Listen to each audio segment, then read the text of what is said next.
Hello. Hi, everyone. Happy New Year and welcome to the new, welcome to 2021. It's great to have all of you join us for another webinar for the Community Networks Summit series.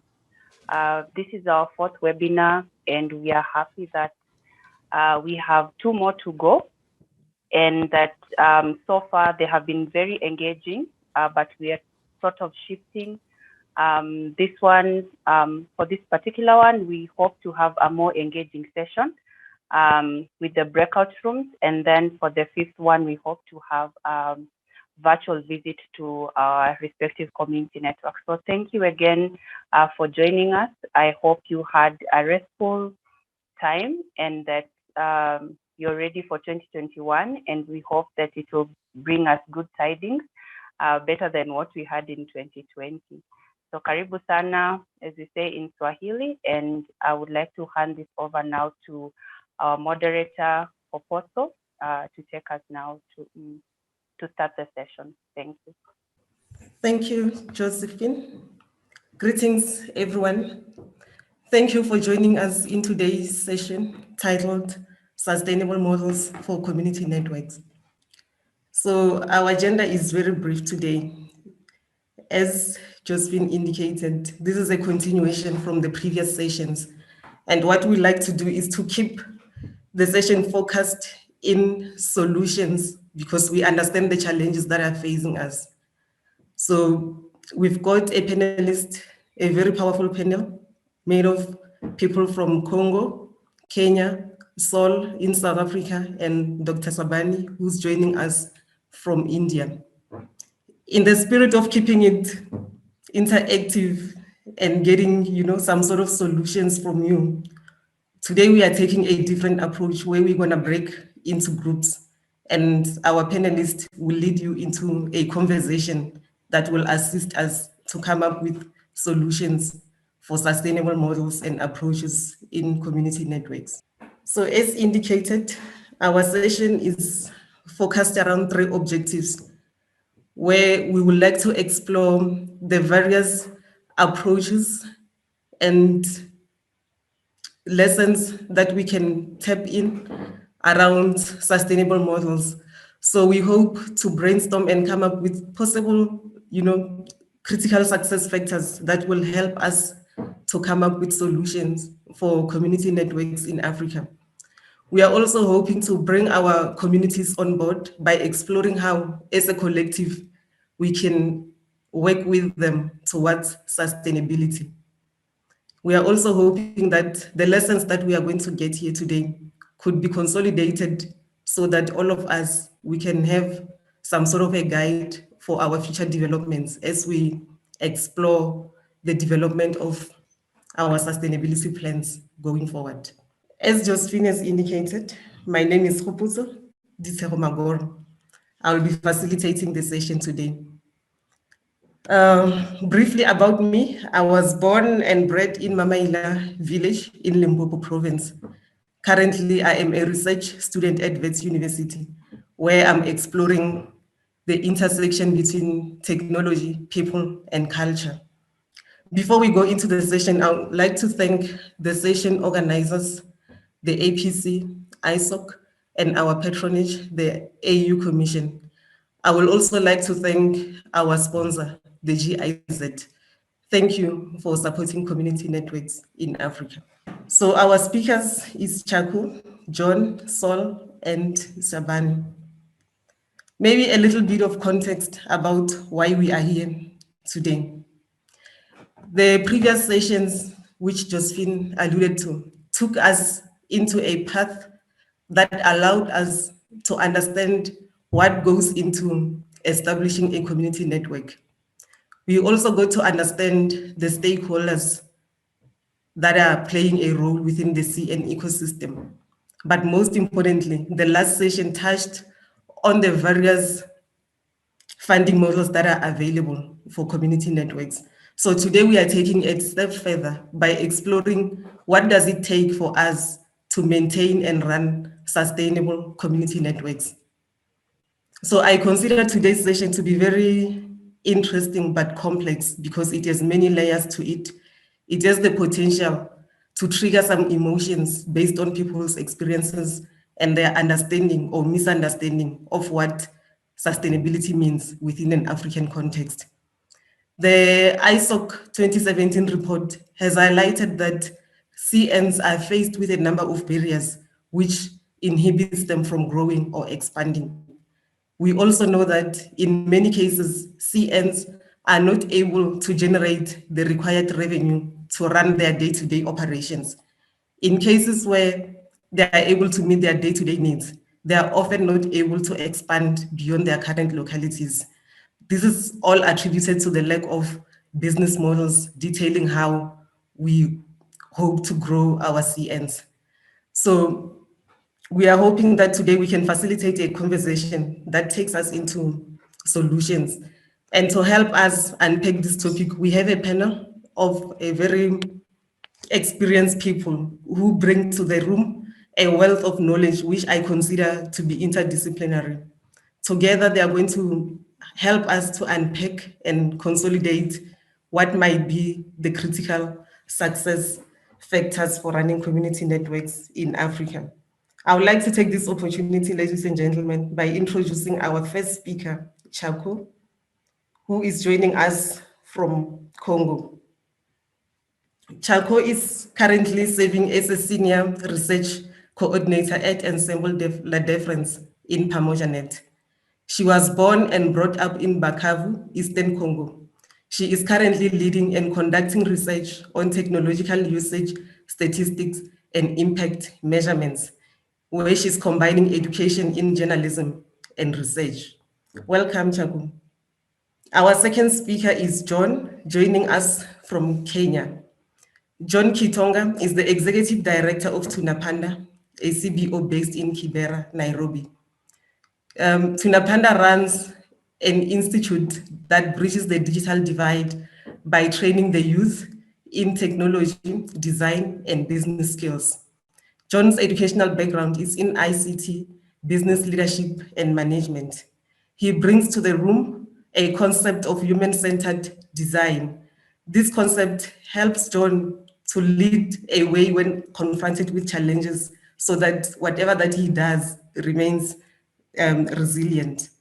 So we're hoping to tap into this theme of resilience as a continuation from our fourth summit from Dodoma. The third speaker is Saul Luca Ditena, who is joining us from South Africa. Saul is currently the CEO, the acting CEO of Zenzeleni Networks, a not-for-profit company which promotes or supports the operation and seeding of CNs in rural South Africa. Saul has over a decade of experience in strategic management within technology development, capacity building, social impact, and policy, with a specific focus on utilizing technologies to address environmental and social changes. She is passionate about creating positive and meaningful change through equitable and sustainable interventions. Welcome to the seminar, Saul. Our last speaker, Dr. Shabani Belur, is joining us from India. She is currently serving as the Asia Regional Coordinator for APC, responsible for a project that aims to connect the unconnected. She is also a senior research scientist located at the Spoken Tutorial Project at the Indian Institute of Technology. She holds a PhD in demography from the University of Groningen in the Netherlands. She's been working in this domain of rural connectivity for the past 6 years. Ladies and gentlemen, we are fortunate to have a demographer in our midst today because understanding demographic issues is important for the kind of work that we do. Those who know better, they say that telecommunications is a numbers game. So it is important to understand how these numbers could affect us positively and negatively, and also how these numbers intersect within our business models. But most importantly, how does our work affect the populations or the communities that we are working with? Thank you, Dr. Shabani. We're looking forward to learn about lessons from Asia. You can also tell from the bios that we are having a very powerful panel here today. So I urge you to visit the webinar webpage where you can learn more about the projects that our speakers are working on. So I would like now to call our first speaker, Chako, who's representing Pamoja Net. Chako, as I call you to the floor, I would like you to have a conversation with us based on your lived experience, because your project has been running for some time and you are still standing. So based on your experience and perspective, can you just take us through a journey in terms of what are the local social issues that made or contribute to the sustainability of your community network? Over to you, Chago. Hello, everyone. Thank you so much, Magoro Zuri. Thank you so much. My name is Chako from DRC. I work for La Différence, Pamoja Net Community Network. What I can share is experience for social impact in a community network. I think we need to start before about the need of our community. What do we need to bring to the community and what will be benefit to our community? So in Pamoja especially, what we are doing before starting some activities or when we are planning to make a show or to launch something at the ground, we are making some meeting with people, discussing with them. They're gonna lead us, also give us advices. What are we supposed to do? What are we supposed to integrate women and men again? So, and today I can share as an example, we're gonna launch our second kiosk at the north of Idri. It will be a second kiosk of Pamoja Net, and we are organizing an activity as we can have chief, we can have also people, young people. They will test connection, free Wi-Fi. They will also lead us, give us advices. What are we supposed to improve so that they can be implicated in what we are doing? So especially also for Pamoja Net, what I can share is discussing with the chief, discussing with villages to understand if they need us to improve in communication, to improve our Wi-Fi, how can we change our baseline, and so on. So briefly, this is what I can share as we are doing for Pamoja Net on the island called Idri. Thank you, Magoro. Thank you, Chako. I think you are touching on the importance to engage our communities as part of defining our sustainability models by first understanding their requirements so that whenever we come up with our interventions, it is aligned to the requirements of our communities. So I would like to call on John from Tunapanda to come and share with us, because their institute has been in existence, I think, since 2010, and they're still going. The other thing that I picked from Pamoja, from Tunapanda, is that they train the youth and then later they absorb them into the organization where they are able to advance their careers in technology. So John, I would like you to share with us what are the costs associated with running an effective and sustainable initiative that is able to continue, for so many years. The floor is yours. So, thank you very much, Jaco. And that's a great question that you asked about the costs that are associated with a sustainable community network. Just a little bit about TunapandaNet. Like we do connect schools and healthy centers, and also women-led groups and social groups like youth groups. And doing this, there are several things that we need to have in mind, like, for example, the costs.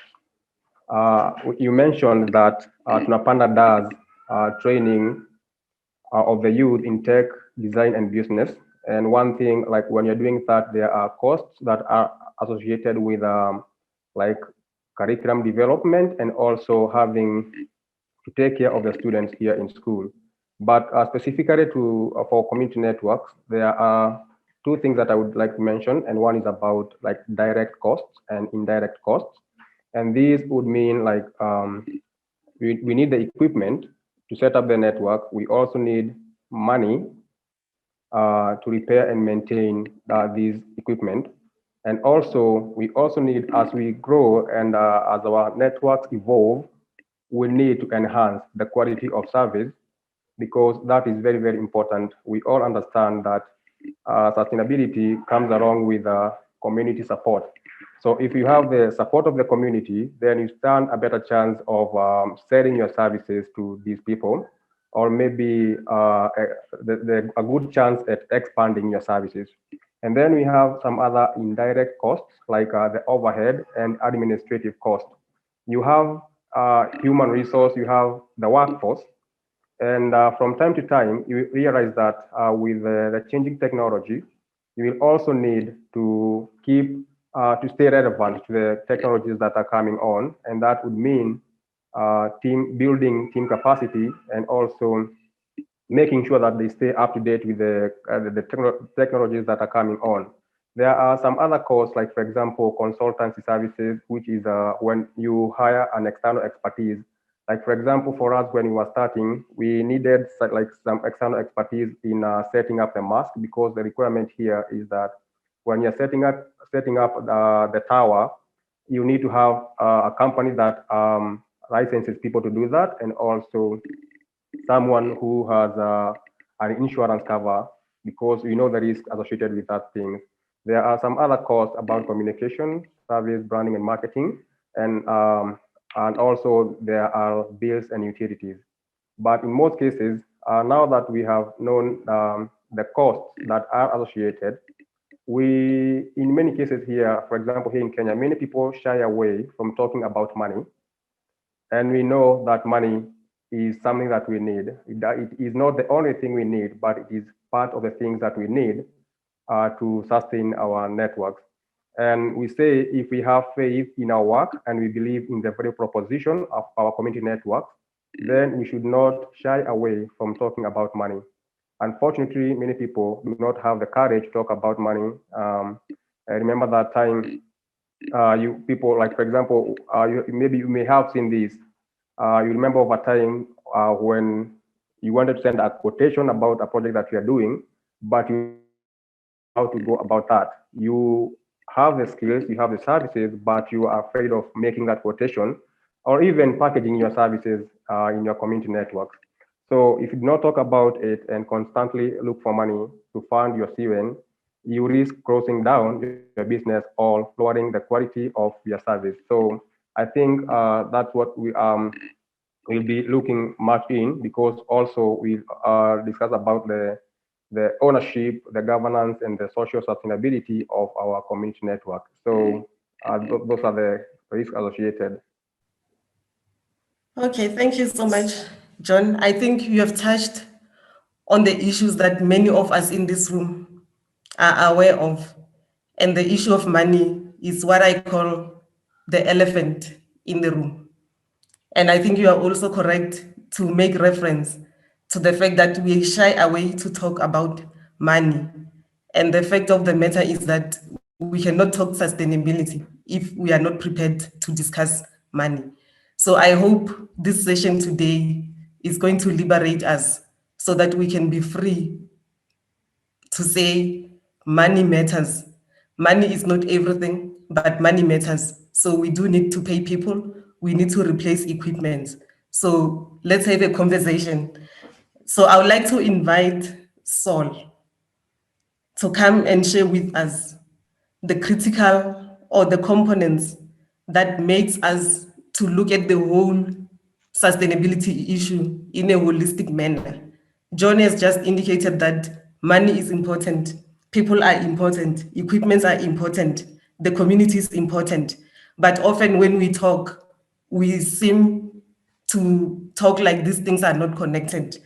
So Saul, based on your experience and the work that you do within the Zenzeleni environment.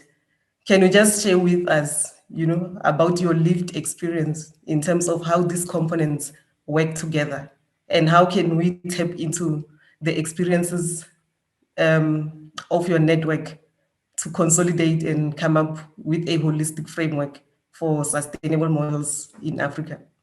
Over to you, Thol. Thank you. Thank you, Khopotso, and thank you to the program committee and organizers for inviting me to speak here today on this topic, which is a puzzle that I grapple with daily. For those that who don't know Zenzeleni, it's a community network based in rural Eastern Cape of South Africa. In the slide that you can see, it shows our network, how we connect to fiber in one of the main cities and then extend to 2 communities about 60 kilometers away, which is also translate to 2.5 hours drive, as these rural communities have very little infrastructure. Each community has a cooperative, a Zenzeleni cooperative made up of people identified by the community to govern and operate the network. And then we have a third company, which is the Zenzeleni Networks NPC, which is the company I manage. And our role is really to support and mentor both cooperatives in operating their services, and then also in interacting and complying with the telecommunications sector. And in this introduction, I really just want to highlight a few points regarding sustainability from Zenzeleni's perspective, not because they are the most important elements, but perhaps because they're the least understood, or I find that they're sometimes left out of conversations. So the first point about sustainability from our perspective is, what does it mean to us? So we aim to become a self-sustainable social enterprise. Self-sustainable meaning that the income we generate covers the costs of delivering that service. And social enterprise meaning that our main commitment is to deliver social benefit. In our case, one of these is providing affordable, fast, stable internet access to the lowest income earners. So our success is therefore based on how well we achieve our intended social benefit and how we're able to carry this over time. This is quite different from a for-profit business who typically measures its success by the amount of income they generate or by the value to their shareholders.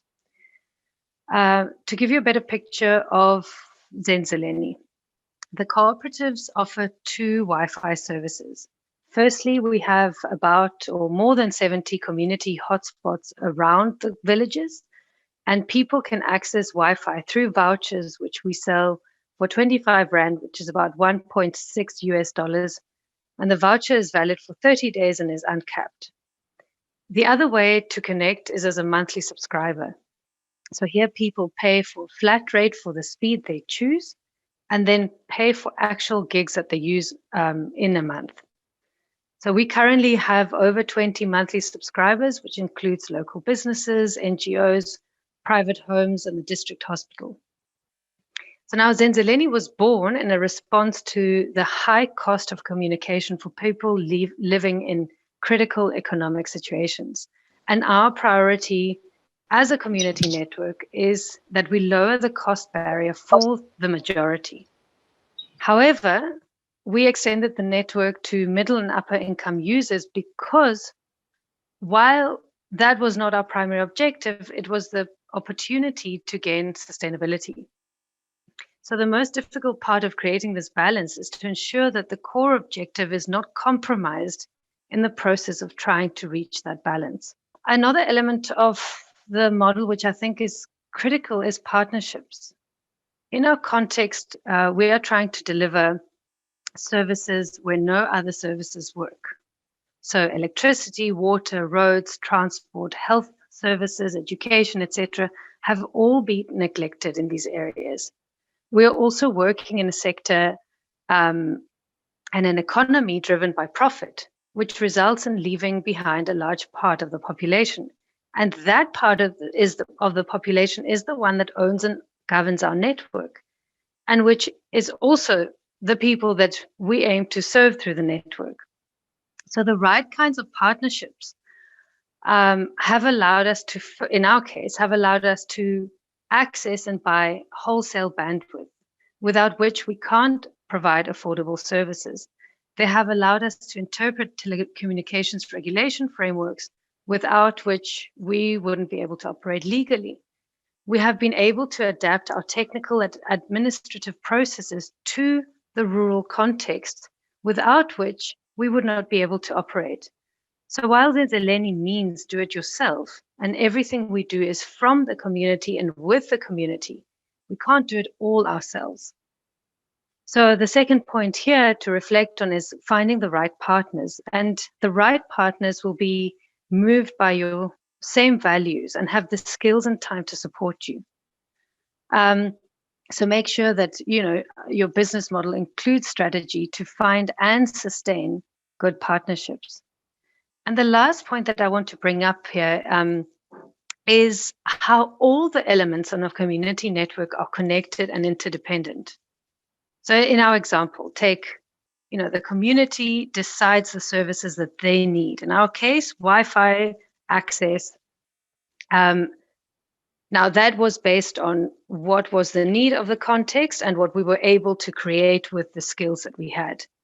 Those services determine the technology. So what, routers, what hotspot management system you need, etc. That technology then determines what kind of physical space and infrastructure you need. So, what kind of land rights or what kind of access to land do you need for the tower? What kind of infrastructure you can put in it? That in terms determines what kind of sector licenses or local permits you need. So do you need access to certain spectrum? Do you need access to certain licenses to operate or resell the Wi-Fi vouchers in our case? And that in turn will affect what your organization or legal vehicle looks like. You need a legal vehicle, in our case, that can access the licenses and operate the services. And in our case, in South Africa, the cooperative model seems to be an enabler to accessing some of the licenses we're using. So all of the above will then affect the administrative and financial and community engagement processes that you need. And that will also have to be enforced by the organization and ownership structures that you put in place. And that will then give leeway to partnerships. So I know that I wish I had a drawing of this, and one day I'll make it. But really what I want to illustrate is that all of those are interconnected. As soon as one of those shifts, everything else has to shift. So when speaking about sustainability, I think we need to understand them in a holistic sense, where everything has to work as cogs working together. So I look forward to going to the breakout sessions and discussing these further with all of you and hearing from your strategies. Thank you. Thank you, Sol. I think you have just summarized a very complex thing here, because based on what you are saying, what Chako has highlighted, what John shared with us, it is very clear that we are not dealing with a simple issue. It's very complex. It has many layers. I'm also picking from your presentation that we also need to think about legal issues, land management issues, but most importantly, in the spirit of not shying away to speak about money, we need to take a business approach. As much as we are working in an environment that is known as not-for-profit, based on what everyone has indicated so far, I think we do need to think about our approach, which aims to make impact in the society. But when we engage, we need to have a business mind, because to continue and to be sustainable, we can only do it if we understand the components that make, our community networks operate. We need budgets for water, electricity, and everything. Just like any other business requires those things to run effectively. So without wasting any time, because what you have introduced is a holistic approach. And Dr. Sabani from India, she's been doing this work. And what I've noticed is that in their approach, it is not just about connectivity, but it's about enabling the communities based on the capabilities that exist in the community. So we're gonna hear perspectives from Asia, but before I do that, we have a poll that we are running to make sure that the audience also contribute their experiences. So we are asking you to share with us your experiences and what you consider to be the critical success factors for sustainable community networks. So you can vote based on the list that is submitted here. And then if you've got other points that are not listed, you can always add them. Thank you. We look forward to your contributions. And also keep the conversation going on in the chat room by sharing your experiences, because we believe that in the room today, we're not just here to listen to the 4 panelists, but all of you, you bring a wealth of information and experience based on your projects that you are running. So Dr. Shabani, the floor is yours. We are looking forward to get the perspective from the work that you've been doing, especially how telecommunications intersect with the communities, you know, from the population management perspective. Thank you. The floor is yours. Thank you, Kobotso. I'm happy to speak today to all of y'all. And so the project that I have been working on that was in the year 2017, that we wanted to connect these 25 villages in a very remote location of Maharashtra, that is around 3 hours drive from Mumbai. And in these villages, we were just taking the technology. We were not even thinking of enabling sustainability. But the people over there wanted the sustainability. They wanted to use the technology. They wanted to use it in their day-to-day lives, and they did not. And the telecom operators did not want to acquire these people as their customers because of the high acquisition cost. So they told that we don't want to have them as the customers, because they are unable to pay fixed money, they don't have a fixed income, so they will not be able to pay. So that's when my journey towards trying to understand the necessity of sustainable business models in community networks struck me. And I have been working towards trying to enable community network that I build to have a sustainable business model. So today I'm going to talk to you about the community network that I set up in Pathardi. It's a remote village in Maharashtra from APC. It's a funding from APC, Association for Progressive Communications. And I did this in partnership with the BIF Development Research Foundation. So you can see the location of this place. This place is a very remote location, covered. It is surrounded by hills on 3 sides. And there is no telecom operator entering into these villages. So this village is completely isolated one. There are some mobile signals that trickle into the village, but it is not at all the places. So sometimes people have to go on the hill to make a phone call, and or they climb up the trees to make a phone call. Now, when we entered into this village, BIF was already working there. When we entered into this village to seed community network, because they wanted a connectivity, but they were very specific about it, that they did not want the connectivity to be 24/7, because they knew that they can't pay for the connectivity. So what they needed out of the connectivity was that they wanted to enable, they wanted that the banking services be enabled to them within the village, because for such a small activity like just seeing what is the balance in their bank account or withdrawing cash from the ATM counter, they had to travel 24 kilometers.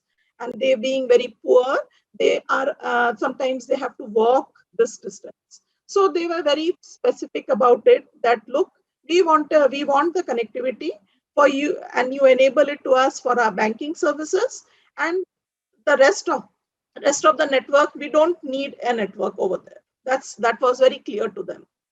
Now, so we started working on it with the APC funding, and it was at that point of time that we identified that, okay, if we enable the banking services within the village, then how are they going to use, who is the person who is going to be enabled over there for enabling the banking services in the village? So we identified this lady. You look at on the right hand side, the picture with the orange dress. She is the banking correspondent, and she had a smartphone. She has studied till 10th standard, and we enabled an Aadhaar enabled payment system with a biometric device to her, with a training to her that, okay, you can enable the banking services to all the villagers in the village. Now, how is she going to enable the services to the village when there is no connectivity within the village? So what we did was that we set up a cellular router, a SIM card based cellular router on the community, on the village community center, because that's the place where the mobile signal strength was the strongest. Two network operators SIM card we put in the cellular router, and she gets the Wi-Fi signals on her smartphone. And through this device, this red device, if you can look into it very closely, there is a red device, which is the biometric device. And that's where people come to her, authenticate through that biometric device. And she does all the activities, banking services, enables it to the villagers. Now, she began at the time when we began this project in 2019. Her monthly income was 27 US dollars. It was around, roughly on an average 27 US dollars per month. And now she is earning 300 US dollars. And how she gets the money is that for every transaction, she charges a commission. And the commissions are like flat rates that are made by the bank. So this is one model that so what has happened is that she is now expanded on the services, going from banking services to other facilities like mobile recharge, paying the electricity bill, and other such activities. So this is the next picture. If you see, she is the one who has been the lifeline in the village during the COVID time when the village was cut off from the due to lockdown. It was cut off from the city. Next slide, please. So I just want to tell you that so our network is divided into two parts. One part is the online connectivity, and the users of this is that, like the lady whom you saw, she is the person who enables the services, all the services that the government has made enabled for the people in these rural villages. And she does it with the help of that cellular router, connectivity enabled from the cellular router on her smartphone, and through the Aadhaar enabled payment system. Now, what happens to the offline mesh network? The offline mesh network is the network where the community makes a repository of their culture. So, like for example, this being the indigenous tribes, Barli tribes, they have art and craft, they have a lot of paper mache art, they have paintings. So all this information is stored in the local access server from the smartphone. So each hamlet has 2 access points, and through these access points, the smartphone, they can upload information onto the local access server as well as download information from the local access server. Now, what is the connection between the online and the offline mesh network? Now, what we did is that we wanted, even the people wanted some income out of the connectivity. So enabling only a digital correspondent in the village is not sufficient. So what we did is that we identified that from this local knowledge, what are the different products that can be made. And these products, like the paper mache art, the paintings, the music that they have, is now made into products, and these are sold in an e-commerce platform. So now what is happening is that it is a model that is working by not only empowering this lady in the village, the banking correspondent, but also enabling everyone within the village to earn money out of that, out of the whatever skill sets they have. We have not given them any extra skill sets. So this is about the sustainable model. So, but also the other thing that I would like to mention is that there are other things that we really need to take into account while having a sustainable business model, enabling it. Identifying stakeholders. We should not go with only one or two stakeholders. Get in as many stakeholders as possible who are interested in that connectivity. So sometimes it is the village council that can become the stakeholder. It can also become the people in the village who becomes the stakeholder. So, so this is my take on it. Yes, thank you. Thank you, Dr. Shabani, for a very refreshing perspective from India. I have picked up a lot of things from your presentation. I think you are challenging us as we think of sustainability models. We also need to ask ourselves, this connectivity that we are providing, is it for us or it's for the people? And if it's for the people, what is the value of that connectivity in the people's lives? Because what I'm gathering from you is that the approach that you have taken is bottom up. The sustainability is built based on what people need, and their immediate need was the banking services, where you managed to find a champion who was also able to expand and generate some sort of money or income. But I'm also hearing you talking about appropriate technology, because you've got offline and online services. They both contribute to the needs of the community. I also pick up that the sustainability models that we want to develop, they need to be powered by the people themselves. You are saying that it is important to take a multi-stakeholder approach, and you are saying that the community can be the stakeholders. And this is very important, because often we assume that the communities lack the capability to make this thing work. So if you look at the ISOC 2017 report on understanding community networks in Africa, I think majority of them, I don't remember how many, but majority of them are externally driven. And that is a risk towards sustainability. So I'm hoping that as we break into groups, we can all in our different groups focus some time and to engage and to be honest about the role that we are expecting the community to play. Is it the network for the community based on their requirements and needs, or it's our network but through the community? Because if it's our network through the community, it means we have to work 365 days trying to make the network sustainable. So I'm going to invite you to the next phase of our session, where we are going to break up into groups.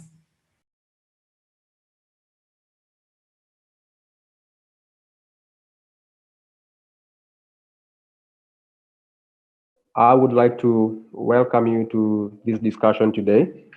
And before we start, I would like just to mention a few things about the sustainability and the topic of today, because we have seen that there are several things that need to play together for us to be able to sustain our network. And one thing that we need to remember is that our community networks serve a purpose. They serve a purpose, and this purpose is something that we need to see happening in the future. We don't want it to just happen today and then it is not there tomorrow. We want it to be here and to continue creating an impact in the community for as long as we can. So for us, there are several things that we need to do to see that happening. And if you look at our discussion for today, there are the technologies that we can use, and also we need to focus on the financial and economic sustainability. So just to have us start the discussion, we can talk about, like, we can see, look at the community network guiding principles, and that would mean a few things, including community ownership, and that is the community stakeholders should have a say in the direction the network and operations are being done. So which way which way we are going, and does the main stakeholder have a say in that? So do they have decision-making power? Can they influence decisions in terms of the value that you are creating in the community? And the other thing, we can also discuss about the community participation, and meaningful participation happens at all levels. It includes activities such as design, deployment, operations, and involvement in the network's governance structures, training, and finance. And genuine participation generates a strong sense of community ownership. So we call them community networks because they are owned by the community, but we have been given the mandate to help them, like, push the agenda forward. And the other thing, we also think, or many of us agree, that community networks should have some level of independence, and that means that they should have a legal ownership, which prevents them from being from outside, like getting sanctions from outside source influence, like the community that you work in, maybe it could be local authority and all those kind of things. So we talk about legal ownership so that we can be able to operate in a good manner. And I mentioned in my first presentation about, like, the money thing, because we think it is very, very important to have money so that we can be able to push our agenda forward. And if you have noticed, like, in Kenya, most of organizations that start are not for profit. But not for profit does not mean that we cannot generate income. It means that the income generated is reinvested into the network and the community. This safeguards the community from purely commercial interest. So we get money from the services that we sell or the products that we sell, but we make sure that we are not making this money at a profit that is prohibitive, but something that needs to go back to the community and to help us sustain our network. So I saw in the discussions, like, people have very good ideas about what sustainability means, and they are also focusing very much on the things that go into sustainability. And in this particular presentation, I would like to talk about the social sustainability. And to us, it refers to community ownership of the network and participation in the co-creation, design, employment, operations, production, and dissemination of digital content. So we working with people, and we want people to help us, like, co-design this network with them. So we need to listen to them and identify their needs. And then we are supposed to also take those needs into consideration when we design our business. So social sustainability is very, very important. And then there is also the institutional sustainability, which will help us to push our network forward. And institutional refers to the anchor organization. Like, for example, TunaPandaNet, or the TNet, is championed by TunaPanda Institute. So we have the institution that is the school now, but we have TunaPandaNet as one of its programs. That means there are several things that we can take from that organization, or that TunaPanda must have. For example, we must have internal policies to govern our management, to govern our workforce, and also to help us distribute revenue in the manner that is good. And so if your institution, like if you have a community network, you must make sure that it has very strong institutional oversight. And we can also talk about like the financial sustainability, and this is about a network finances. The network must be able to generate money, because we have seen money is very, very important. We need to buy equipment. We need to replace them. We need to repair worn out parts. But now, if you're not making money, if you're not making sales, how do you get that money? That brings us the second part of this financial sustainability, which can be grants or maybe fundraising. So we must have a team that is capable of doing all those things, a team that is capable of fundraising, a team that is capable of writing grants, and we can also have a team that has the capacity to do sales, so that we can be able to be government compliant. Like, for example, if you need to pay taxes, if you need to buy equipment, all those kind of things. And now, when we talked about like the institutional sustainability, and there are tools that our champion institutions need to have. Like, for example, we need to have a policy handbook. And we know the values of policies, they govern how our resources are distributed. And they also govern how, after we distribute these resources, how will they be used? So they control all those, and they provide like a clear guideline of how the resources should be distributed. Another tool that we need to govern our community networks is a strategic plan. And we have seen, like, when you're starting these organizations, we come up with very good business cases that illustrate the threat, the opportunity, and the growth path for like 1 or 2 years. Then from there, many organizations start to struggle. They don't know like what they're supposed to do. And that means we need to keep updating our strategic plan so that we can envision a success pathway for our community networks. And we also need to have very strong tool, which is a budget and budgetaries. We should be able to project, to do like projections of the finances, like how much are we supposed to have, like the baseline that we need to be able to maybe operate for 6 months or for 1 year or for the first quarter of the year. And then we need to make sure that if we have a budget, we follow the outlines of the budget. Like, we say this is what we need, but we also allow for, like, if you have been making this budget, you will realize that we have the projected amount and we have the actual amount, and those two need to be discussed. And we need a very good like oversight body to do those oversight. And we also need another tool which is very, very important, and we call it the M&E framework, monitoring and evaluation. We need to know, like, we have a clear work plan of what we want to do, but we now need to go there and see, to monitor, like to track the progress that we are making. And when we have tracked the progress, we are supposed to also evaluate the scope, like what is the quality of the work that we are going. It's not just progress that we are tracking, it is also the quality of the work that we are doing with our community networks. So that is very, very important.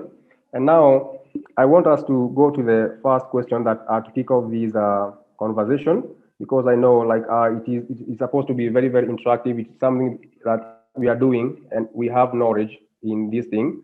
And the aim for this is for me to learn from you, and for you to learn from me, and for each one of us to learn from the other and share our knowledge with others. So I think the first question that we can start talking about is, what do you think are the critical elements for community network sustainability? So this is what we'll be discussing, and then we'll need someone to volunteer to take notes, and then we can present. When you go to the main room, then we have to present our findings, because that is very, very, very important. We can learn from the other groups, and they can also learn from us. So do you have anyone who would like to do the notes for me? I can do it. Okay, thank you. I think that's Rispa. Thank you very much, Rispa. And now I think we can start like I have given my presentation, and then I'm opening the floor. So everyone feel welcome to share your knowledge in terms of the things that we have just discussed and the experiences from your community network or any community network that you know in your area. So welcome everyone. Who would like to kick us off? My name is Robert Rodera from AhiriNet. It's a community network service provider in Kisumu. And on the issue of sustainability, first of all, I'd like to thank you very much for a good presentation. Sustainability is a big thing. And for us, one area that we are struggling with for sustainability is the issue of bandwidth, sufficient bandwidth, accessing sufficient bandwidth at the right cost vis-a-vis the cost of supplying to the communities. The other area that we are struggling with is the issue of personnel, to get those that are sufficiently skilled and have competence in the area of connectivity and how to pay them. Given that, as you have said, that you can also make money but not profit from it, the growth of the network sometimes is not as fast, but you still need to retain a good personnel to offer that connectivity. So those are my first 2 points that I'd like to share. Thank you very much. So thank you very much, Robert. You bring up 2 very strong points. And now, yeah, thank you very much. Let us hear from more people. Anyone to help us answer the question about what do you think are the critical elements for CN sustainability? I wanted to support Robert's point about backhaul bandwidth being one of the most critical areas for sustainability in community network. Our work in analyzing networks, community networks, and APC has highlighted that this is often the biggest cost for community networks and often the least sustainable element of it. And this is a complicated issue because it ranges from the cost perhaps of 1 or 2 high towers that might be necessary to get to the nearest backhaul point of presence. It relates to the scale of the bandwidth purchase because often locations where there is a fiber pop, the commercial provider, the wholesale operator may not be geared up for selling very small amounts of bandwidth or the amounts that a community network might need in the beginning to start up. So even if the bandwidth per megabyte is quite cheap, they may be required more to purchase more than they need for their network in order to be sustainable. So scale is a big issue here, I think. The more participants you have to share that cost of the backhaul bandwidth and also many of the other operating costs of the network and the technical resources, we need enough people in the network to spread that cost as widely as possible to reduce the per user overheads. The other aspect that I wanted to mention is in this area is on the policy side, infrastructure sharing rules and wholesale price caps are very important mechanisms for minimizing the cost of that backhaul bandwidth. And therefore, community networks need to engage in the policy space to be able to push for having those infrastructure sharing rules, which allow them to use other operator towers rather than having to build their own, and to co-locate equipment at points of presence, and then to be able to purchase small amounts of bandwidth at a high price. And then finally, just to suggest that also there are innovative business models or revenue share arrangements that can also help to address this. Ensemble is a very good example of this in the DRC, where fixed line customers, businesses pay a large proportion of the overall cost of the network operations, and then public access Wi-Fi is given for free in off-peak times to the general public who cannot afford the high cost of the bandwidth otherwise. Thank you. Yeah, thank you very much for those 2 points. I saw an alert that we are almost running out of time. So can we also hear from our ladies in the room? Okay, I'm not a lady, but if you allow me to speak, Yeah, sure. I just want to ask Mike maybe if some of the solutions that we are considering here in Ethiopia can be a solution or has been attempted elsewhere. So one of the things that we are trying is to connect to non-for-profit operators like the government that is trying to develop its own governmental backbone, or Ethernet, which is the NREN, that are trying to be their own operators. The other option is to have federations of community networks, so that there is economy of scale, and it's no more a very small network, but rather several networks that work together to have some economy of scale.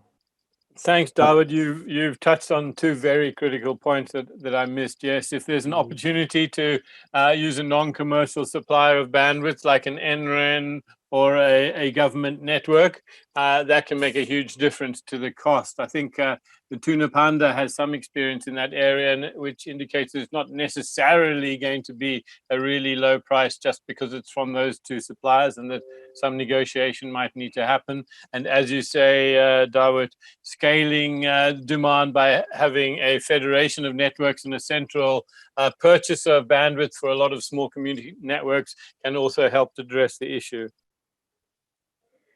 Yeah, I think, yeah, those are very strong points. Welcome back, everyone. I hope you had fruitful discussions in your different groups. As indicated, we would like to ask volunteers from each of the groups, starting with group number 1, to share with us for like 5 minutes the issues that we will discuss in your groups. But maybe before we go there, we can spend about 5 minutes reflecting on the questions to our panelists based on the presentations that they gave. I saw in the chat, there was a question addressed to Sol. They wanted to know, how do you define and identify a good partner that can help you to sustain the network and technology used? Sol? Thanks, Khobotso. You're right, I didn't answer that on the chat. And I mean, this is a tricky one, right? Because I think partnerships, it's not just the qualities of a person, but rather the relationship between the two parties. I definitely want to emphasize that a partnership should be defined early on. What drives you? What are the parameters? What are the really the values and the attitude with which you go into the work, and your roles and responsibilities? And through that exercise of defining that, maybe you'll be lucky enough to identify if there's anything that's not compatible.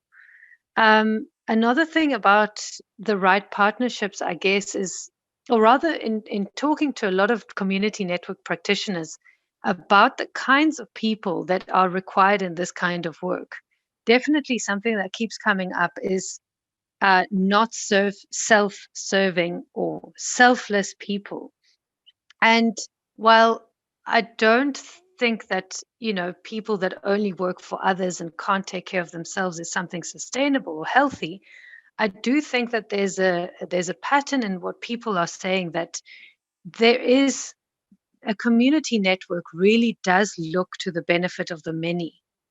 If the people working in it are self-serving, it will sour and skew the relationship.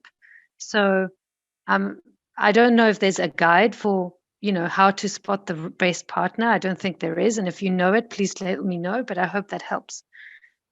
Okay, thank you, Sol. So time is not exactly on our side, but I think you are saying that it is important to define your own value system so that when you engage with the partners, already you're coming from the same, way of seeing the world. So you can't exactly know if a person is going to be good for you or not, but your values will direct you.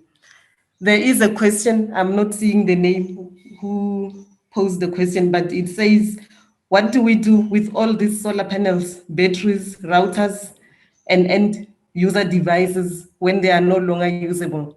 How do we dispose of them and replace them in a sustainable way? It's from Bill Tucker from the UWC. I think any of the panelists can take on. The question, I think, is challenging us to step out of the financial way of thinking about sustainability, but it brings on board the environmental impact of the work that we do. Yes, I would like to take this question. And yeah, so thanks, Bill, for asking that question. And it is a very important question that needs to be addressed. And see, most of the times, what happens is that the solar panels, batteries, routers are just lying there. No one uses them. But in some cases, what I have seen and what we have done in our community network is that we have asked the community to start using it, in the sense that we do a lot of infrastructure sharing. So the infrastructure is shared. They take the electricity from the solar panel, the battery backup, and they use it when there is a need, like there is a school which is nearby, and they start using it. So in the sense that it becomes a community asset, and because we are still academic institution and we still have a responsibility towards our community. So we bring it back, and sometimes if there is a need for replacement of the devices, we also replace it. So we keep a cost aside for that. Yes. So that's something. But most of the times we do a lot of infrastructure sharing. Yes. Thank you. Okay, thank you, Dr. Shabani. We can move to the next item. You voted and shared your thoughts with us about what you consider to be the critical success factors. And here are the results of what you think. You are saying that community participation is the core of sustainability at 53%, followed by partnerships and governance. Okay, before governance, actually, there's a strong feeling that all of them are important, which means that we need to find balance in making sure that all these elements work together. You can see that it's not just about technology, it's about everything. So I hope that we can use this poll to guide the development of our sustainability plans with an understanding that it is a holistic and integrated approach. So it doesn't help if you excel with technology, but all the other areas are going to suffer. So let's move on because time is not on our side. But I also see a question in the chat room which says, a critical question is the role of research or needs assessment, as it has a direct relation with how we can explore and leverage on the community assets for sustainability of the community. So actually, I'm not sure if it's a question or it's a statement, but I think the previous speakers, they've indicated why it was important to engage the community. And this is not just to engage them so that we could use them as window dressing, but it's meaningful and real engagement. So I suggest we move to the group presentations. You've got 5 minutes to share with us what transpired during your deliberations. As you come, I would also like to highlight that we are having another poll where we want to understand the devices that you have used today connecting to this webinar. So please participate on that also. So from group 1, can you please come to the floor and share with us the issues that you discussed in your group? Hello, everyone. Thank you so much. My name is Rispa Kinyi from Tunapandanet, and I'll be presenting on group 1 question, which was, what do you think are the critical elements for community networks sustainability? So the critical issues that that arose from our discussion was struggles in terms of accessing sufficient bandwidth at the right cost. And also there was getting sufficiently skilled personnel and what to pay them as sustainability struggles. And there was also the issue of lack of federation of community networks, which will help foster the economy of scale. There's also lack of innovative business model revenue sharing. And also there was a lot of recommendation from the people in my group, and from people from group 1, you can add anything that I have missed out. So there's like, we need enough people in the network to reduce the cost of the bandwidth, and also using of non-commercial bandwidth, for example, from the government. Also, there's around policy, and just like engaging in policy to advocate for issues around the backhaul and the bandwidth. So I think I have mentioned what I had written down on my notes, and anyone else from group 1 can add on to that.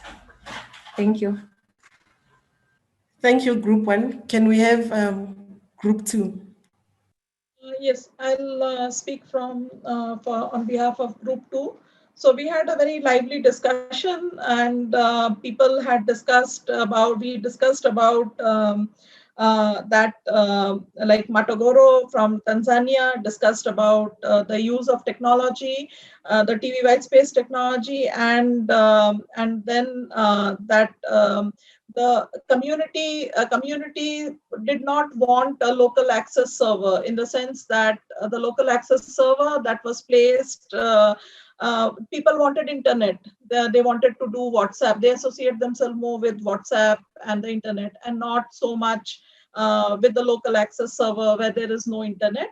So, and then we also spoke a lot about the challenges of the TV white space technology, like the license issues, the device cost, and things of that sort.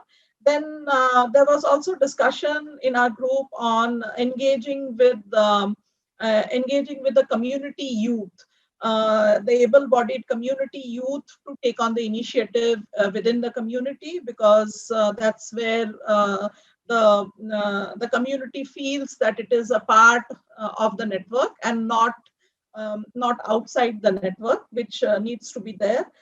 We also discussed shortly on having a local network in the community, where there is they have their own website, they have their own the news, and the information that is within the community can be kept within the community. So it is a network that is there.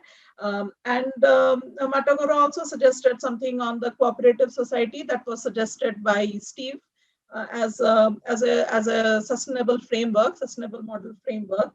And the question that we came up on the funding thing, that would we be funded always by external donors, or we need to also generate income from within the community? And over there, we had a discussion where Carlos put in that it is a really tough situation, or a tough thing to discuss, to think about, that how are we trying to put which is the best cost. A subscription model for within the community, what is the best cost for it? Because we know that they don't have that much money. So it is, you have to think, it is a very difficult thing to understand or charge them, that what is a good subscription cost that they should give every month, that they should give every month for accessing the internet. And of course, there was another person from Tanzania called Sadiki. He also discussed about how to pay for the backhaul. So all those things, not only the technical perspectives, but also on paying for the backhaul, how to get the services to the villagers. And this is something. These are some of the things that we discussed in our group. And if there is someone else from our group who would like to add to it, please, you're welcome. Okay, any additions from group 2? If not, I would like to invite group number 3, which was the French group. I think those who don't understand French, we have to switch so that we can get the translation. Anyone from group 3? Bonsoir. So we have Group 3 rapporteur. Hello, Harold Adiaro from Group 3. I'd like to speak French, if that's okay. So in Group 3, we have focused on technical aspects and human resources and skills, as well as ownership, governance, and social sustainability. We shared experiences about what has been done in order to establish networks, so experiences from the group participants, and through this, we drew some conclusions. For example, on human resources, it was considered essential to have the commitment of all those involved in establishing networks. Among stakeholders, we have to develop skills on the management, the establishment of networks and systems.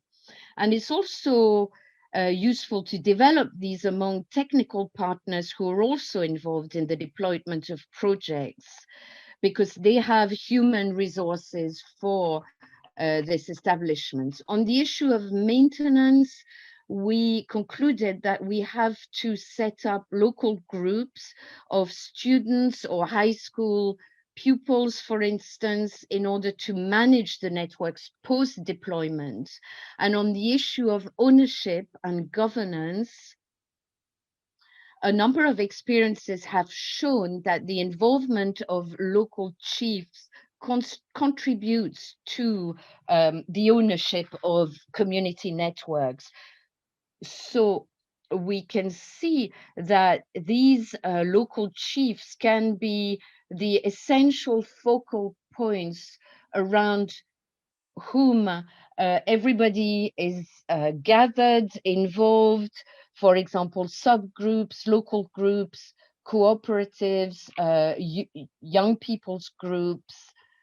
So it was deemed really important to do that, to find a way to gather all these groups around the chiefs, or the territorial chiefs. And then it was considered that it's important to develop representation actions. But some participants emphasized the need to be neutral in these interventions because, as it was said earlier by Dr. Sabani, through her, when she showed her model in particular, 80% of the resources of income has to then be put back into the sustainability of the system. And then the emphasis was put, as I said, on the involvement of all. And these are the main conclusions of from Group 3. And if other members now from the group would like to share more about our discussions, then please do. Thank you. Okay, Can thank you. Can I have yes. Just a few minutes? Go ahead. Okay, thank you. It was about a question. Somebody asked me how can we improve in economic situation. For example, if they need to buy megawatt, if they need to make the community network sustainable depending on the economy or the financial part. And I said that, yes, when we are we are starting a community network, and we need people to be improved with what we are doing. We can create some activities. We can also write project together. We can discuss with other partners as APC, ISOC, and they can help us maybe to know to whom somebody who can help us, some organization which can help the community network to fund the megabytes. So I just share some aspects and skills which can be developed in the community so that we can have some revenue, some financial, which can have also can help, the community network to grow up and to be sustainable. Yeah, thank you. Thank you, Chako. Group 4, 5 minutes. So it was really interesting conversation, too little time, amazing input on the chats, people talking or contributing, and let me see if I can capture it all. So one of the key points was, not one size fits all. That the no sustainability model. Somebody else brought up technology, saying that we're using Wi-Fi in these cases, and sometimes, there are other alternatives that are just more suited to the context. Another point that was brought up was that of using other practices, or may I say maybe traditional practices in the community to subsidize the costs of the network. So this was, for example, using farming produce, and for the community network to be a way to organize that produce to generate income and somehow subsidize the cost of the network. It was also brought up that sustainability is very much linked, at least in these cases, to the economic growth of the community. So that income generation and the growth of that income generation locally would determine sustainability. Another point made was about power dynamics, and they're changing over time. So that if a structure of a community network is based on certain power structures or certain politics, that can change very quickly. And so if I interpret right the point, it was to, be aware that those need to be navigated over time. A point that was also brought up is about women's role as critical to creating sustainability. I think that was brought up as a case on its own, as in many ways how women can contribute. And another thing that stemmed from that was around understanding that the digital divide transcends, technical and economic barriers, and really goes into social barriers that can exist within communities. And really, how are we approaching those, with groups not being allowed or being unable to use the access that is being provided. Understanding what people value was another point that was brought up.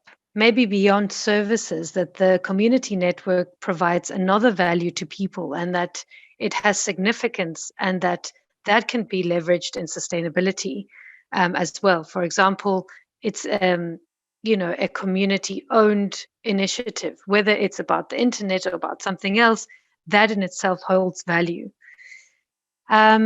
And then a question that was sort of started at the end was, what are our references for sustainability? What in our lives is really sustainable? And I think that is something to really think about quite deeply. And do we have practices that are sustainable, environmentally, economically? Sustainable meaning, I suppose, from my perspective, in non-exploitative ways, in healthy ways. And can we draw from those practices? So I would like to just offer anyone else in this group 4 an opportunity to point anything out that I've left out. Thank you. And thank you to everyone that participated. It was hugely beneficial. Great food for thought. Unfortunately, you covered all your 5 minutes, so we're not gonna get anyone from your group. So we are moving into a discussion because based on your reports, it looks like you had a fruitful discussion from all the groups, and the issues confirm that this is a complex matter. And the last point that you are raising about our references for sustainability, I think it's something that I also have been thinking about it, to say, when we say we are sustainable, how do we know actually that we are sustainable? What are the indicators of sustainability? So maybe as we move forward, we need to spend some time reflecting on what is it, what is sustainability, what are the indicators for that sustainability. So I'm going to open the floor to everyone to engage and consolidate the issues that you raised in your different groups. But if I can summarize, I think all the issues are building up to a framework or a model that is integrated in nature, which says that all components must work together. And the glue for the sustainability plan is the community. So if everything that you are doing is rooted in your community based on the impact that you want to make and the value that you want to add, it is easier. It might be easier to work on the other elements, because if your community is not keeping you and the network together, it means you still have to work a lot to convince them. But when they see value, you don't have to convince them. So I just want to open the floor for like 3 minutes to consolidate the issues that you listened from the different groups. What stood out for you? What is the key thing that you think you can take from this conversation to go back and implement in your network? So we don't dwell on the challenges that were raised, but we are going into what does this mean to you? What are the key takeaways from the conversation? Anyone can go. Okay, Akimbo for the transcript. May I go ahead? Yes, go ahead. Okay, so briefly, I think the most important takeaway for me is redefining or defining the word sustainability and getting the indices right. From my perspective, I felt that there's only 4 things that should be taken out for defining sustainability. 3 we have heard before. The last one were very new, but not too new, because we do not know how to categorize it. Affordability, accessibility, and the 4th one. I will remember the 4th one, but sorry, I remember the 3rd one. But the 4th one is looking at the value of adaptability. And in the area of adaptability, we must consider government, business, and service providers as being able to be key players in ensuring that community networks are sustainable over time. Thank you.